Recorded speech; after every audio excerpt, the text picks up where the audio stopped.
everybody, it's Miss Jen, and you're here on The Experience. This is Shop Talk, in which we talk to folks that have got stuff coming out this week, so you can be all up on information that you need to get it added to your pull list and in time to actually get a copy, instead of finding out about it on Wednesday and being like, oh, shucks, I missed it. So now you know what's going on. We have got some awesome guests for you. We've got Declan Shalvey and Max King. We have Declan up first. You know him from his work on Moon Knight, Thunderbolts, Deadpool, Injection, Savage Town, Bog Bodies. He's got a book coming out this week called Time Before Time. Welcome up, Declan Shalvey. Hello. All the way from the other side of the earth. I think so. Just about. Or Ireland. We just call it Ireland. Just Ireland. Thanks for having me. I'm so sad that I didn't get to see you this year for Comics Pro. Hopefully next year we'll have an actual Comics Pro. We can hang out. That'd be nice. That was the last time I really saw people was Comics Pro. And that was well over a year ago now. So it's very strange. Me too. Do you have any appearances kind of like planned out, far out, like New York Comic Con or any of those yet? No, I mean, there's some shows happening at the end of the year, but Ireland's pretty behind on vaccines and stuff. We're looking at like America on one side and the UK on the other side going, yeah. So I can't make any promises. So I just think I'm just going to wait till next year and see how things are looking. Well, I know everyone will be super hyped to see you. And you'll be super hyped to get out of the house, I'm sure. I very much will, yeah. I'm going to create this fake expectation, I'm going to become very mysterious all of a sudden, and everyone's going to wonder, where's Deck? And then I'll show up, and everyone's going to go, who's that hairy man? So have you found yourself being extra, productive in your creative juices, or... Yeah, I mean, when coronavirus hit and everything, it was a weird funk creatively. But I was used to working from home anyway, so it wasn't that lifestyle-wise, it wasn't that much of a change. I had promised myself that I would have a bit more of a life and travel less and just see people more. The traveling thing definitely happened, but I certainly didn't see anyone. So I just buried myself in work basically, and I'm thankfully I've plenty of stuff to keep me busy. I wonder when things kind of open up and all these applications I took on, I'm going to have to keep working on.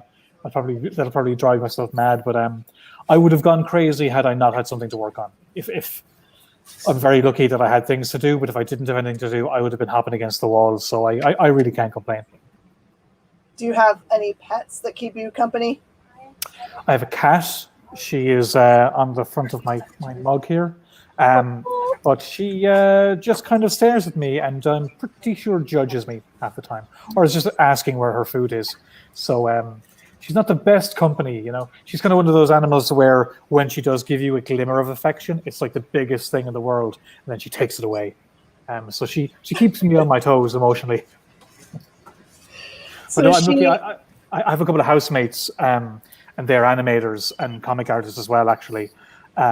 So it's good in that way because where I live, it's a decent amount of space, so we're not on each other's toes all the time. But it's also good to have someone you can just turn around to and have a stupid conversation about something, or have a little bit of or even show maybe if I'm working on a commission or something. Just go, does this look okay? It's nice to have somebody to bounce things off of. So again, as far as things go, I looked out pretty well. So did you meet each other professionally and then become roommates, or it just happened to be that? Yeah, well, it's a couple. It's India Swift and Michael Doig, and they work in. I don't know if anyone. They did this thing called Starlight Brigade, which was an animated video, which was like a smash, and they did it here in my house, so I got to see them do the whole thing, from scratch. It was really interesting. But they previously did they self-published a story called The Girl in the Glim. And so I'd seen that beforehand. They weren't professional; they did it themselves. But now IDW were going to be publishing that. So I'm seeing India work on her graphic novel. It's going to be this more expanded version. So weirdly, they were starting out, and now have become these kind of big deal and published artists and all that. I got to see it happen, like a little comics thought. I was going to say daddy, but that's just weird. Comics daddy. No, that's terrible. Uncle. But in a paternal way, getting to see these guys do really nice work. It's interesting to me how there's not a uniform way in which things get developed anymore, that sometimes they start as a web comic and become a physical comic and then go to TV. Sometimes they skip all of those things. Sometimes they're TV and then they become comics. Well, sure, you know yourself, like the market's diversified in so many ways, be it like direct market or bookstores or digital comics or whatnot, and or graphic novels or single issues or yada yada yada. Like the ways in which there used to be this kind of one way the world worked, and now success is kind of more relative. You don't need to be like the artist on Spider-Man to be the biggest name. I was actually talking to a friend of mine today about this, like, who's a bigger creator? Is it Ed Brubaker or Raina Tegelmeier? You know, like, these things they're not exactly apples to apples, you know. The answer is yes. yeah, exactly. Yeah.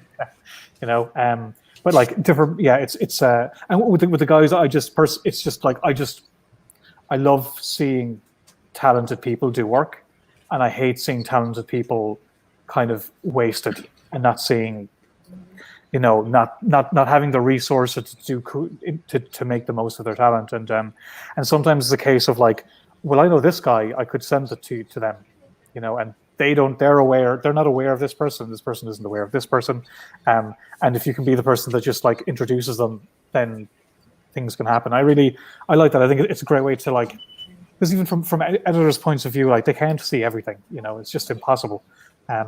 So I like it when things like that happen, like, and people who deserve a shot can get a shot. You know? Have you been a creative matchmaker many times? Is it any teams that we know? I'd say this, because I know they said it on a panel. Silver Surfer Black was partly me, because I was talking to Donnie, and he was saying, I knew he was doing cosmic stuff. I don't think it had been announced. And I knew Trad was looking to do something kind of at Marvel. And I was like, you guys should talk, even though I think they actually did know each other from college or something. But I remember saying, like, you guys should talk to each other. And then of course, nobody told me. And then I see this book announced like months later. I was like, son of a bitch. I can say that because I think Donnie mentioned it on a panel. I can't. There's a couple of others, but it's not like I have any say in these things. It's just sometimes, you know, what happens sometimes is there's very talented artists, and editors assume that they're too busy, so they don't get onto them. Whereas there's artists who are like, you know, I don't have anything planned for the next year. So sometimes it can just be like knowing a bit of information in the middle that helps everybody. But yeah, no, I'm not that influential at all. It's always other people who are able to make those calls that ultimately do. But yeah, it's always nice, you know. But yeah, sorry, babbling. You were just answering the question. Yeah, that's true. Do you find yourself preferring to do the writing and art on a project more, to have more control over it?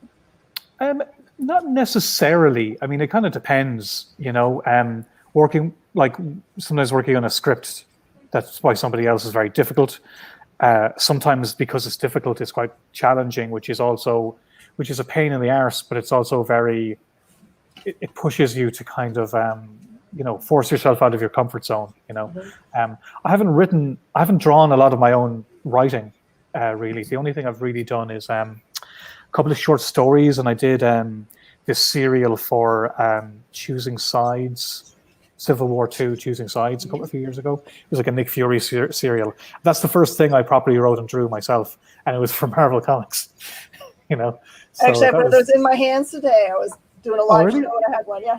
Oh, cool. Well, I mean, I'm really proud of that, because I really had to level up as a storyteller for that. But that's the only thing I've really done. So I enjoy writing for other artists, because I like that feeling of like when you see the pages come in and you're like, wow.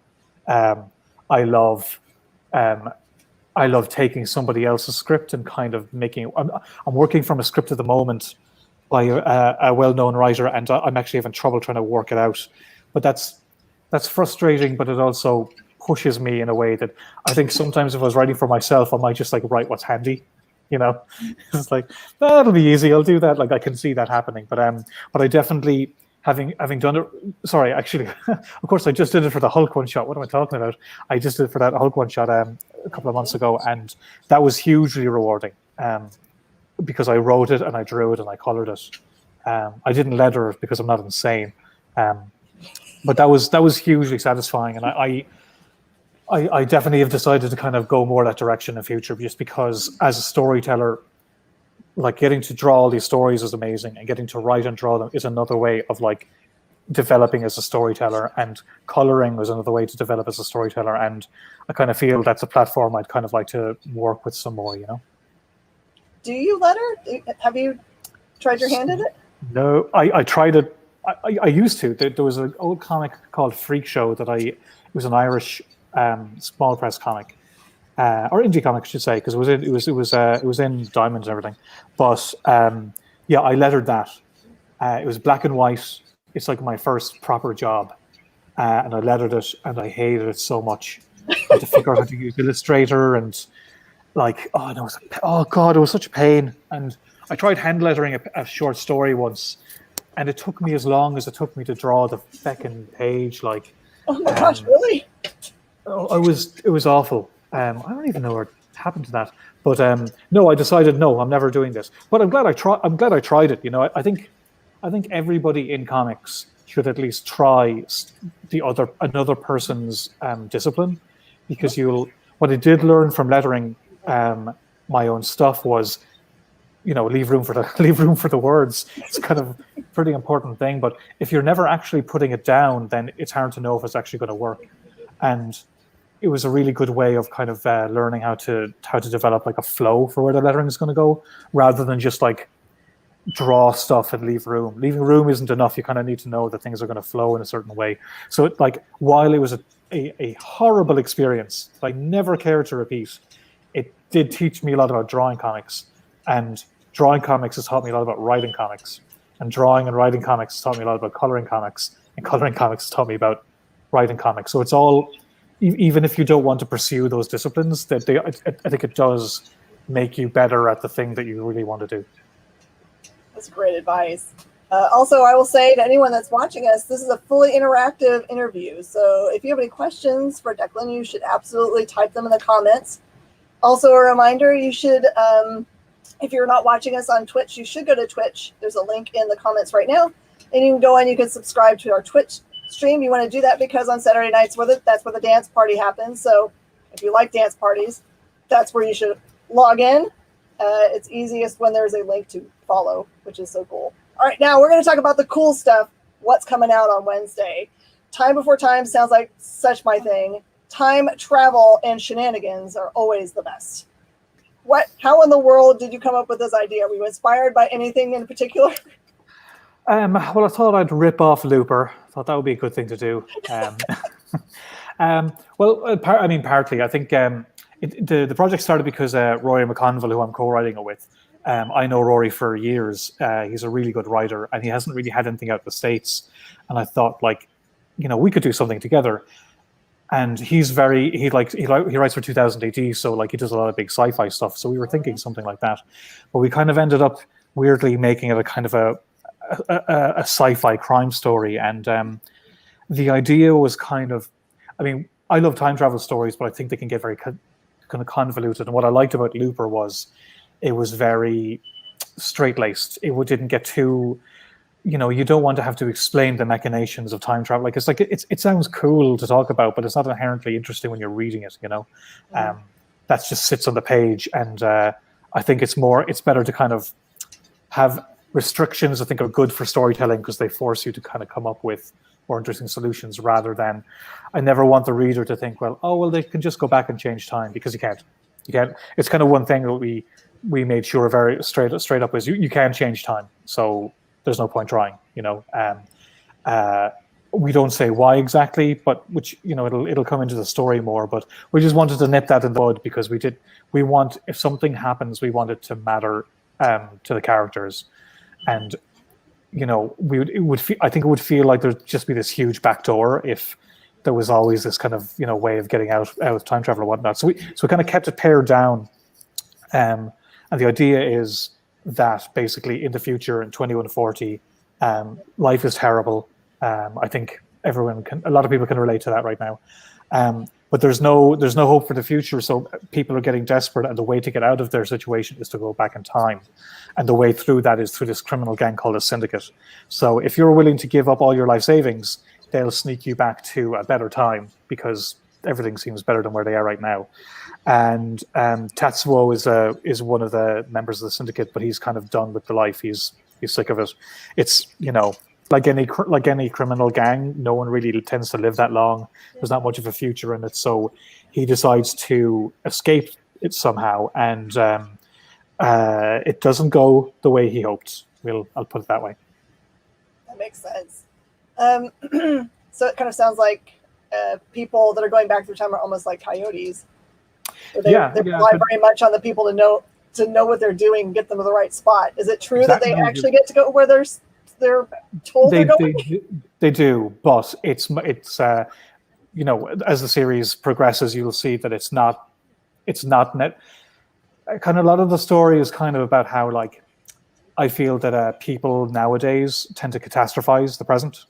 I mean, I remember when COVID happened and how, a lot of us were talking, and of course bad stuff happened, but like, a lot of us are still here, and we live in this amazing time where you can talk to people online, and bad things are quite relative, and we tend to kind of catastrophize the now and romanticize the past. Mm-hmm. And kind of a lot of the story is to a degree that, like, that's not necessarily true, and things aren't necessarily. We look at the past with rose-tinted glasses, but if you're actually there, like, imagine in the stupidest way possible how much of a pain in the backside it would be to go to the cinema now. You'd have to find like listings somewhere. If you couldn't use the internet, how angry would everybody be? You'd have to find a newspaper. Could you imagine it? It's not, and there's huge cultural shifts over the years. So, it seems like a quick fix to just do that and go to but there are consequences to those things, and it's more complicated. And there were there's some themes of immigration in there, because I know it's quite a hot topic at the moment in the States, and like it's a hot topic in Europe for the last couple of years too. So I kind of liked the idea of not like answering any problems, but my favorite sci-fi always tends to touch on things that are happening now, but through a lens of the future. And I think it's you can kind of explore these things without it being like a hot button topic or something controversial. The idea is kind of time as geography, rather. If you look at the book, like, we don't really say where they are. Like, just location is non-specific because it doesn't matter. What matters is, like, place is the time. That's why, as you go through the series, there's like big dates over some panels, some timestamps to let you know when people are, rather than where people are, because the when is the where. And there's kind of some cool narrative things you can do with that too, which is, as a storyteller, is pretty interesting. Ongoing series, correct? Correct. As long as people buy the book, it's ongoing. I don't mean to talk it down or anything. It's just I don't know. I'm not a creator who's launched a series like this, except for Injection, and like that was always off the back of like uber successful Warren Ellis. So I'm not. I don't know if I'll be able to, like, if a book I do is going to last, because I've only really done graphic novels as a writer, so it's just different, But the orders for one are good, so if we can keep it up, like Rory and I had a plan to a certain degree, like a modest plan, and if the book we're writing all the first arc is all done, and we're working on the second one, and it just became so exciting to, like, there's just so many places you can go with an idea like this, it's really fun. So if we can find an audience, there's a lot of road we can go with it, which is really exciting. Okay, so I'm assuming that you probably are a fan of other nerdy things. What are you consuming now in your nerddom? I always forget what I'm watching a show called Deutschland 89 right now. I don't know if you've heard of it. It's like a trilogy of Cold War era. It's a German TV show. It's really good. It's on Amazon. It's really, really good. I'm watching a show called Startup, which apparently is 5 years old, but it just popped up on Netflix like this week. I was watching WandaVision. I was watching. I mean, any of the Marvel stuff that comes up, I watch. What else am I watching right now? I'm drawing a blank. Rewatching Justified. Rewatching The Shield. I'm a big crime buff, so I watch a lot of that stuff. I try and not watch too much superhero stuff because I'm doing a lot of it during the day. Sure. It's nice to watch something else, but like when you've got stuff like WandaVision and Invincible, like I'm not going to not watch those. They were great. Invincible was great, but I try watch stuff outside of that genre because, especially if I want to tell stories and stuff, if you're just kind of watching the one thing, I think you tend to get very insular. So yeah, I'm trying to watch a different movie every week. I realized last year I watched barely any movies, so I've like promised myself watch a new movie every week. So yeah, I'm trying to digest as much as I can because I don't have time to read, which sucks. But yeah, that's what I got on at the moment.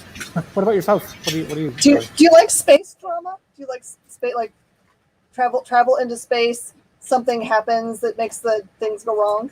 Yeah, sure. I saw something on Netflix recently that came up. What was it Stowaway? Because I always I've learned that Netflix knows me, like whatever that AI is that gets me. So I just say yes to whatever it puts up there, even if it's something that I don't care about at all. And I always like it. Yeah, it looks good, and was it Felicia? No, the British actress. No, that was actually no. Sorry, I'm thinking Midnight Sky. I just saw her in. But similarly, like a space drama, like I'm all over those. Like I'm a big sci-fi head. Especially if there's some in movies. But Stowaway looks good. I think I'm going to try that out for sure. Toni Collette and I'm not going to come up with the other girl's name, but she's amazing. There's a female actress in it that I definitely fancy. That tends to be how I judge these things. No? Yeah, sometimes when I see people in movies that are normally kind of comedic in their portrayal of their characters, and they have someone that's serious, it takes me a while to get over it. But in this case, both with Tony and Anna Kendrick, both I bought it from the get-go. That's good. Right, yeah, she's great. Yeah, there's some actors who are like, I'll watch anything they're in because they're just always good, and they tend to pick good material, But I know I actually had that with them. I watched a spy film with Paul Rudd in it the other day, and like it's not comedic, it's dramatic, it's a true story, and that was, it's not that Paul Rudd is like, just a jokester or something, but like he's a natural charm to him, and he normally uses that for jokes, whereas I think for this it's literally charm. I'm sorry, I'm drawing a blank now, but. What I'm finding myself is the moment is I'm suffering from like choice paralysis. Mm-hmm. So like I look at like Amazon or I look at like 4OD or I look at Netflix and I'm like, there's different films on these and what am I in the mood for? And a big thing for me is how long they are. If they're really long, I'm like, no, I just don't have time to watch a 3-hour film, Declan, I'm going to introduce you to something that will like just free your life. On Netflix now they have a little button that says watch something. And it literally chooses something for you. Yes. Okay, sounds good. I haven't seen that. I don't know if it's on Netflix over here yet, but that sounds great because I find I end up spending like 20 minutes trying to pick something, and my dinner's going cold. Exactly.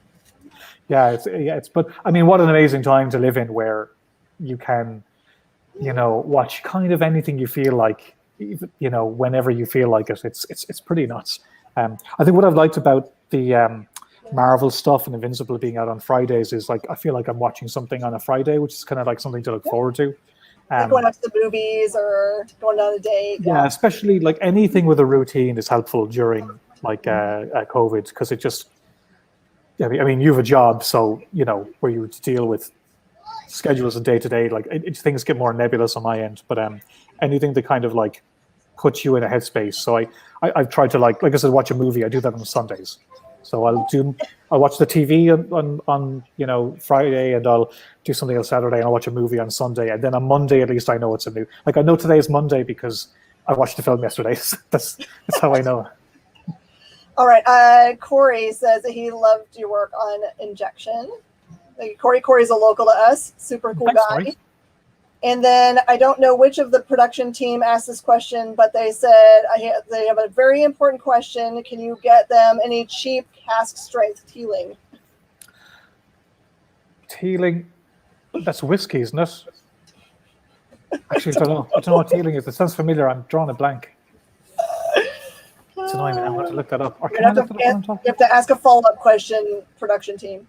Yeah, I apologize. Maybe I'm doing my country a disservice right now.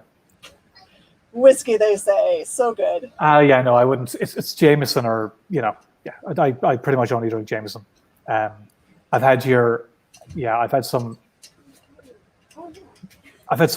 American whiskeys that are just awful. They're just way too sweet. But I'm biased. Jameson's is Irish. I was pretty much raised on it, so I'm not going to change now. I'm 39 years old. I think you get to be the final word on what was good whiskey, honestly.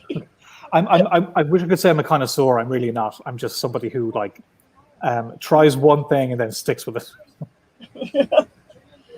All right, we've run out of time. Declan, where can everybody find you around the internet to follow you? Shouldn't be too hard. It's Declan Shalvey, all one word, on Twitter and on Instagram. And I should mention as well Rory McConville and Joe Palmer, who I didn't mention yet, on the art on Time Before Time. You should follow them. I think Joe Palmer is all one word. Rory McConville is the same. And if I could just mention, I have a Kickstarter that's ending tomorrow, which is a process project, a process magazine about making the book. If anyone's interested in that, it's the campaign ends tomorrow, so you should check it out. All right, well, we'll get a link for that and post it for all you guys. All right, everybody around the experience, don't leave. We have another interview coming up next. Thank you so much, Declan, for your time. We appreciate it so much. My pleasure. Thank you. See you next time. Bye.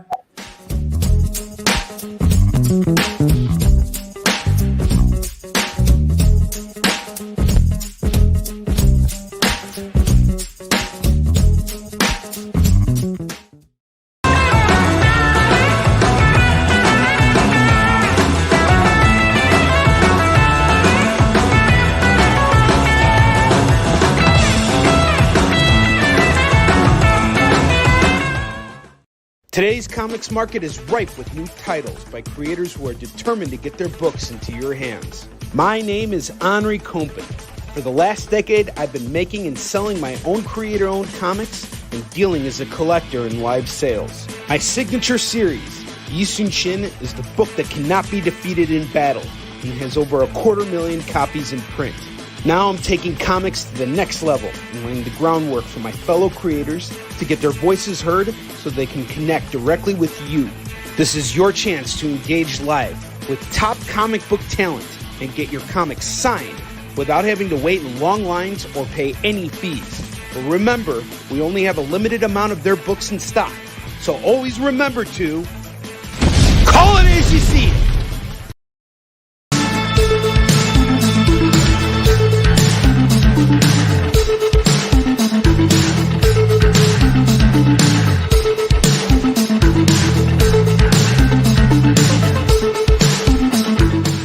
To be continued. 3 little words that hold the secret to the next great story. 3 words that will thrill you, confound you, give life to new possibilities. Every variation of To Be Continued is a promise of adventure, a promise of excitement, a promise of unseen wonders and unexplored worlds.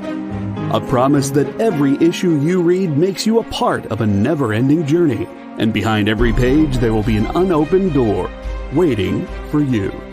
This story to be continued at your local comic book shop today. Visit comicshoplocator.com today.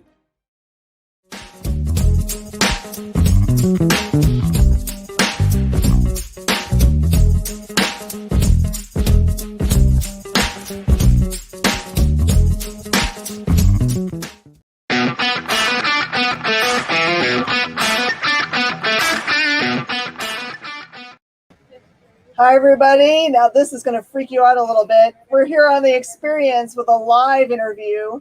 I know I'm not wearing a mask and he's not wearing a mask, but he's related to me, so it's okay. We come from the same house. And he's actually the reason why I went and got my first shot, because he's super sweet and held my hand. This is my son, Max King. Hello. I don't know what to say. Yeah, I'm her son. I don't know how to introduce myself.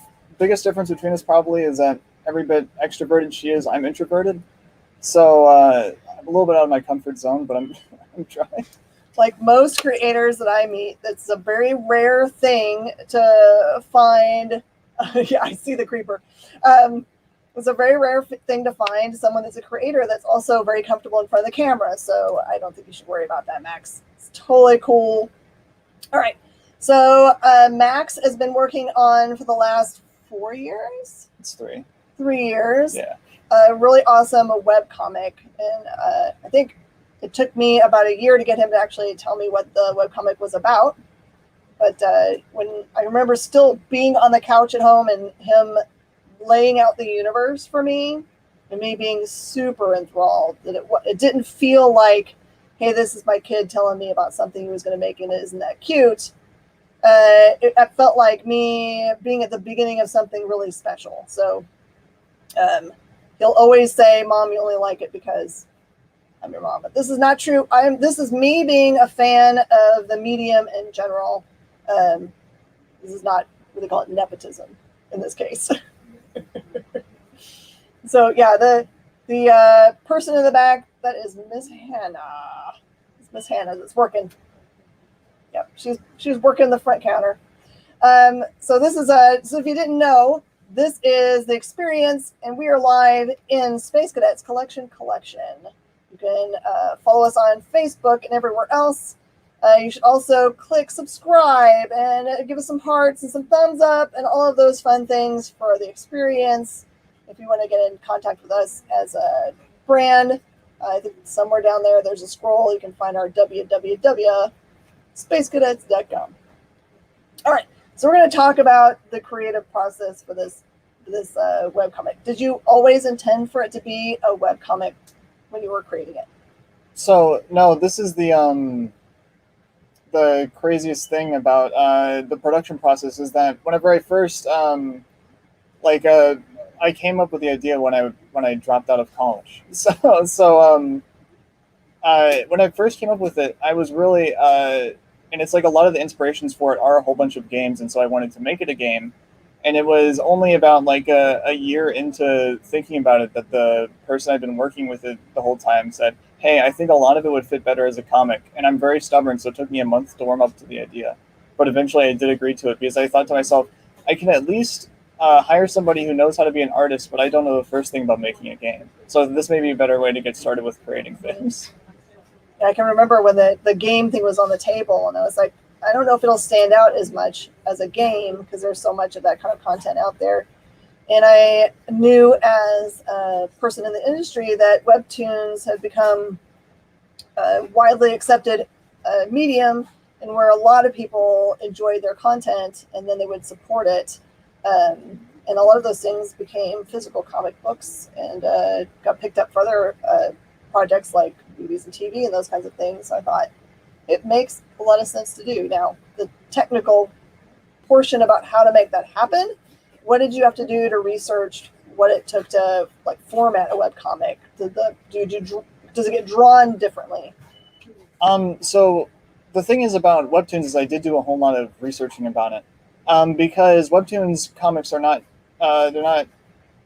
they don't function the same as a comic, whereas on Webtoons, the way that you read it is you scroll down on a page. And so it's got like a very limited resolution that you can export things in. And then whenever you look at all of the videos where they're telling you how to make a Webtoon comic, they say never have more than 2 panels on the screen at the same time. Because that's the way they run things, and they don't want people to look at pages which are full, but there's a lot of space in them rather. Mm-hmm. And the way they want, because they think that the satisfaction people feel from reading a comic is from scrolling. And usually whenever I read comics on Webtoon, it's not usually the big pull for me. I suppose it's just sort of a normality where if it was more compact, you may feel like it was shorter. But I like it whenever there's a lot more to look at on the screen at the same time, and it's all cool and interesting. Mm-hmm. Now you actually created this with a bunch of people that you have never met physically. Yes. Yep. So you've got tell them about who the people are and what they contribute to the book. So we have 3 people on the team. I am the lead on it. I'm the writer, and I'm what do I call this position? Like a director. I make sure everyone. I make everything organized. I run all the social media, and then we have Ace, who's on the team. And what he does is he always helps me with like the more background lore bits, because that's something he's crazy about, is knowing all that background stuff. Whereas now I only have so much room in my brain, so I have to focus on what is always being shown in the comic. And so so he mostly focuses on lore bits, but also he does all the music, which is really good because we have a soundtrack that you can listen to while you're reading the comic, which I feel like really it brings a lot of feel to it, where you understand what you're supposed to be feeling based on the music as you're reading it. And then we have Gaz, the final member, and they are the amazing artists on our team. And the reason everything looks as amazing as it does is because of them. Mm-hmm. And you had like a talent search to find them. Is that correct? Yes, I used a website called Casting Call, and I just said, hey, I'm making a comic. I need an artist. Someone who's willing to let me hire you. Please contact me. You're right, Corey. I have not said the name of the comic yet. It's called Soul Within, and we'll have all the links for that, so don't worry. It is on Webtoons, so it's easy to find. It's Soul, and then Within, separate words. Mm-hmm. So you probably also find it that way. But yeah, we'll definitely share all the links. It also has a Patreon, so if you, because the web comics are free, but if you'd like to support it and find some extra content, like you think he's got some different levels that allow you to have, for example, interviews that he puts out that help with tell you about the creative process that's happening as he moves through the book. So you get to see his thought process and why the things that are happening and what they made the decisions for coloring and all those kinds of things. And your highest level has got some crazy level of behind the scenes stuff, right? Yeah. So it's like it's got 3 different tiers, but the highest tier is mostly meant to be stuff that's behind the scenes. So you basically get the comic in its rawest form, which is all the rough sketches from the artist and the script that I made initially for the chapter. Once it's all out and released, just because, spoilers, because it'd be a lot less impactful to just read the script rather than experiencing the full comic, I think. That's true. All right, so give them kind of the loose pitch for the book. If you just had to give like a paragraph or so of the actual what's the story about for everybody. So, quickest way I can put it, this is also the pitch, which is in the first episode of the comic, which I feel like is a good thing that really gives the people an idea of the sort of just the feel what we're going for. But basically, the pitch is that whenever you think about a video game world, it has like a very set, it's like a duration that you get to experience it, where it's like this is where the story occurs, and then whenever it's done, that world effectively is over because you never get to see it again unless if there's a sequel. But the idea is usually the beginning of that world and the end of that world are all based on a legend. And what happens if there was a legend for one of these worlds, but it never got to happen, and the world was just allowed to persist long past its expiration date. And who's your main characters? Main characters, some of them haven't actually been introduced in the book yet. Oh, well, just tell what people, if they had access to what was already published out there on the Webtoons. Well, I think I can just give a brief description of all the main characters we're planning to have in the first volume of it, which is Mary, who is the main character. I'm not going to say too much about them because that would be spoilers. But Don't. Okay, and then we have, I'll just briefly say what they are. Mary is a teacher at a magic academy, and then you have Tom, who is a detective who also uses magic. And then you have other main characters for the beginning of the story is eventually Jack and Yoriko, who are Mary's students. And so in this world that all of this exists in, magic is not a special thing. It's a normal thing. Is that correct? Yes, everyone is able to use magic. But they learn how to use it better by going to school and learning from Mary? Yes, because it's a sort of thing where it's like the way I explain how you learn spells are able to be cast is it's like learning a word almost, where it's like a very specific way that it's spoken, and so you have to learn that. And if you don't know how to say something, whenever you try to say the word, it's just not going to function the same. And spells are sort of the same way, where you have to learn how they work, and then the better you are at speaking, in this allegorical sense, the better you are at speaking, the better the results are. And the same goes for spellcasting in this case. Just a reminder here that we are on the experience, and this is a fully interactive video. Please feel free to ask questions. You have access to my son, so you can get all the skinny, I guess, about if you want to know something about life in our house, which is pretty boring, and we're all nerds. Very Surprise. Yeah. And also a reminder, please do subscribe to the mailing list. They're going to put up a link for you. The mailing list actually will allow you to get just a weekly email that's going to tell you what's coming up. So we're getting that just put together so it is really seamless. You're not going to get a bunch of emails from us. You're not going to end up having 3 a day, which I know is super annoying. This is a once a week rundown of who's being interviewed and when and what shows are coming on, so you don't miss anything. It also helps to subscribe. You should get like notifications for those things. So thank you for that. Let's see what else I want to ask you about this process. I did listen to some of the soundtrack, and it is very clear that the soundtrack has been kind of influenced by the video game sound. How did the person that worked on that make the decision to do what they're doing for the soundtrack?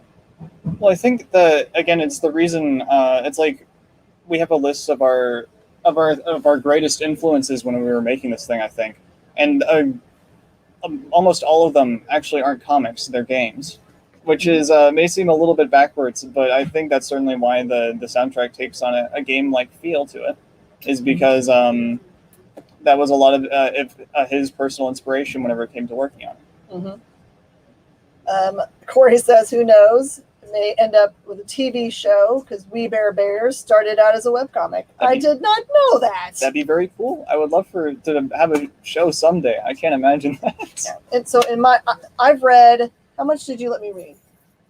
You read up to just about what's released now. Okay, so good. I'm glad I've got my Patreon so I can read the rest of it. I felt like when I was reading it, of course, I read it in a little different format than the webcomic format. Mm-hmm. I read it more like a traditional comic book format, but I really could see it as being, I couldn't really, I don't know if I want to see it as like a live action. I really do think it would be best served as being animated. Mm-hmm. Have you thought about that at all? Someday? I don't know. It's just like running a project like this is it's a lot of work. So there's a lot that goes into my head all the time. Mm-hmm. And so sometimes things like that, like when I was first starting, I would think about stuff like that all the time, where I would imagine scenes from it as like if they were being animated. But maybe I just don't have like the RAM in my head for it anymore. I've run out of storage space. But someday, if the opportunity presents itself and it's something that can be achieved in the present, I'd go for it. So are we allowed to mention the color design that occurs on the page? Oh, of course, I think that happens right away. Yeah. Can you describe that? It's very interesting. It's a black and white comic, but. So it is a grayscale comic in the style of manga, which is just it's just Japanese graphic novels. But I wanted to there's color incorporated in it, and basically the rule of the comic is that something is always in color if it's magic, and if it's not in color. And so I feel like this really makes like the all the magic on the page really stick out. And so it makes it it's like sort of the philosophy of less is more, where it's like it's less color overall, but it does make the color that's there stand out that much more, and it is really impactful. Mm-hmm. And it also, if you're paying attention, informs you about characters that you think you know something about, but you might not. It's true. Yeah. Which I love. That's one of those things I like when you're like going, I'm just paying attention. so I know some things. That is something that it's like when I've been working and reworking the same storyline for 3 years. It's something where it's like the story is so self-involved with itself that it's always going to be building on itself. And so if you pay close attention, there will be some things you might be able to guess before they happen, or there'll be some things that like. My goal is to make it so every chapter that gets released, whenever a full chapter's out, you can reread the whole thing again, and it's even more interesting. Well, see, that's great. Where like you get a little more information that makes prior scenes mean more. Mm-hmm.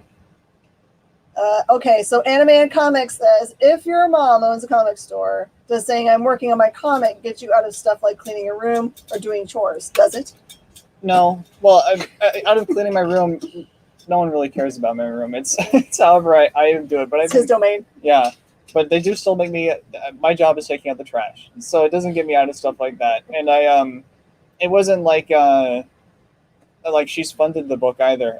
The 3 years that I've been thinking it over is 3 years that I've been working at the store and saving my money to be able to fund this thing. Yes, this is his own project. I didn't hook him up with any connections. I didn't give him any money other than I subscribed to the Patreon because I'm also a fan of the book, other than being his mom. But it was like, I'm telling you, it was a nail biter because I wanted to be the first subscriber so badly. But I actually subscribed before he made it technically live. I had launched it, but that's just because I wanted the link. It was the Tuesday before I went live. Yeah. Haha. Okay, so can I tell about the shop? My favorite scene. Oh sure. Okay. I mean, they can read it. Okay, so this is a free webcomic, and this part's already out there in the world. But I do want to tell you about this because I think it's darling. If you want to get a kind of a feeling for the mood and tone of the book. So the beginning of the book starts with Mary just kind of like walking through the town, which is kind of how you get to learn that it's a magical world, right? Because there's people that obviously are that in the stores. There's magical items that you can buy, for example. And so she goes to is it more than a clothing store, or is it different places she's going? It's more she visits 3 locations. It's like a market, a specifically tailored magic store, and then a clothing store. Okay, so the clothing store is something that I love because it's like the typical clothing store where there's like a rounder of this and a rounder of that, and there's signs above it, right, to give you an idea of what it's about. So as she's walking through, you see that there's a rounder of clothes that just says the word battle above it. Battle. Like everyone needs battle clothes, right, in this universe? And then there's another rounder that says casual. So you've got casual clothes. And then there's another rack that says battle casual. So I thought it was such a clever thing that I actually made myself a shirt that says battle casual. I should have worn it today. Man, I have failed as a mother. Oh, so sad. But anyway, there's little clever things like that make, when you're reading a book, that make you happy, right? Because it's the detail stuff that's in there. But it could have said anything, right? And been innocuous. Green, blue, green and blue. It is something that, like, whenever you're funding your own comic and you're detailing to your artist what you want on each page, you do tend to pack it with detail because you're paying for all of it. Yeah. And it's also, it's like, you don't know, it's like the sort of thing where, like, you don't know that how long the comic is going to run, so putting as much as you can into it as long as it's going. Mm-hmm. Okay, so have any of your creative team come back to you and said, I can't do that, what you're asking for on the page, that's not possible? Or suggest another way? It's usually the latter, where it's just like, hey, what you recommended here, there's no way all these speech bubbles are fitting on this panel. So I've redone it for you. Does this look better? And usually I'm just like, yes, totally understandable. It's my first script I'm writing, so thank you for being patient with me. Do you feel like you're wordy? You're wordy in the writing? Sometimes in certain cases I have been quite wordy, but I mean, that's sort of, it's almost like having a built-in editor, having an artist that works off your work, because they'll come back to you sometimes and be like, hey, I don't know about this. And you'll be like, yeah, I don't know about that either. I'll fix it. Well, I mean, they can also say to you, the thing that I've learned about the comic book creation process is that oftentimes a writer will write something that can be shown as action in the panel, so it doesn't need to be said. So probably that kind of stuff's happening. Mm-hmm. Yeah.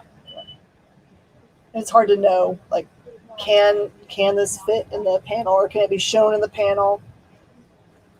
Yeah, and it's just something that I've been trying to work my way to not only understanding what can fit on a panel, but usually I've been like color coding scripts I've been doing going forward, which is like I make everything I think will fit onto one page the same color. And so it's usually just me guessing, like, hey, I'm trying to make an estimate of how much I think can fit on a page, and they'll tell me yes or no. But I'm just trying to. It's experience I think would be useful to have when writing. So how long did it take you to figure out the technical process of uploading what you were creating onto Webtoons? How long it took to figure out how to upload it? Yeah. Like an Super hour. simple? Yeah, it's the simplest thing ever. I am the least despite the fact that I'm on all the time on something technical, I don't know what I'm doing at all. That's why we have JD and Kyle and and Jerry and all the production team, because I don't know how to do those things. So I always feel like it's all magical. So that it took you an hour is amazing to me. They have a lot of videos on it to help you out. So You are a techno ninja. Yes, you are. I often send messages like, I don't know. Well, and mostly for the store. I'm so glad we have an IT person, because I often send messages like, this doesn't work. Make this work. I actually did get the website up. And okay. Yeah? I said I'm good with technology just like a few seconds ago, right? But making a website is something that I watch so many videos to try to get tips on it. Making a website is something that is really difficult, which is why the website, which is Soulcourt, and Court is spelled with a K, soulcourt.com, is where you can read it. That's what I recommend if you're on the computer, because the music's already there and it's better formatted to be read on the computer. And also, for whatever reason, Webtoons doesn't let you put music onto your comics to play with it, unless if you're part of their featured system, which, I mean, I hope they pick me up for someday, because that means I will be able to put the music on it.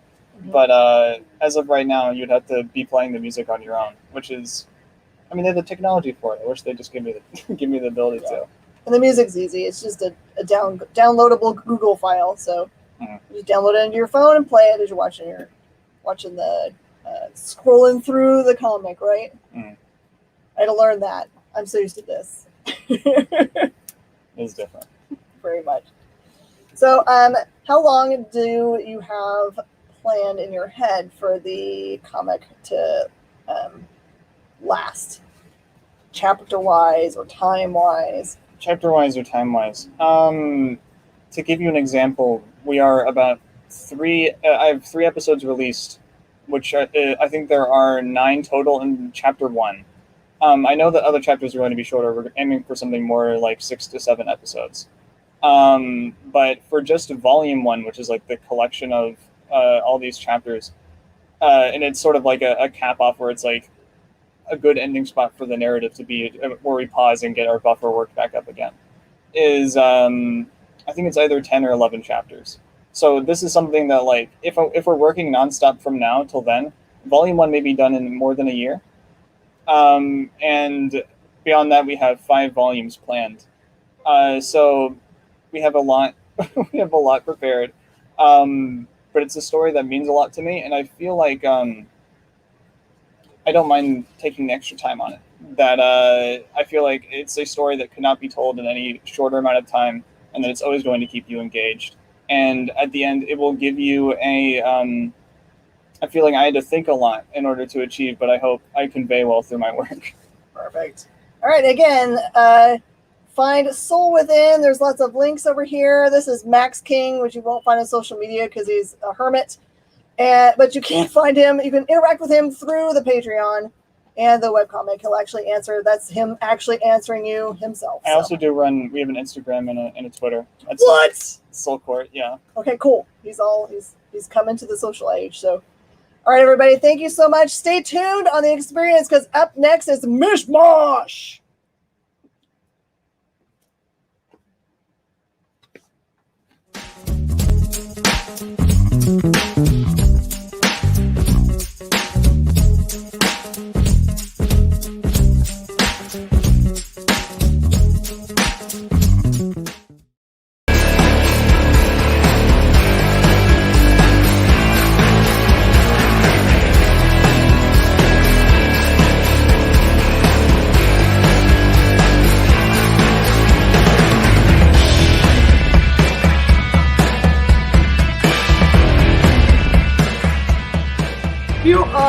watching Minute to Skim It on the Experience. So, hello. All right, we've got lots of books to review for you guys today. And Hannah just basically showed up with just the number ones and showed them to me, and I was like, "Oh, we have just for the indies." Just for the indies, yeah. I Yeah. was like, we have got a lot to do.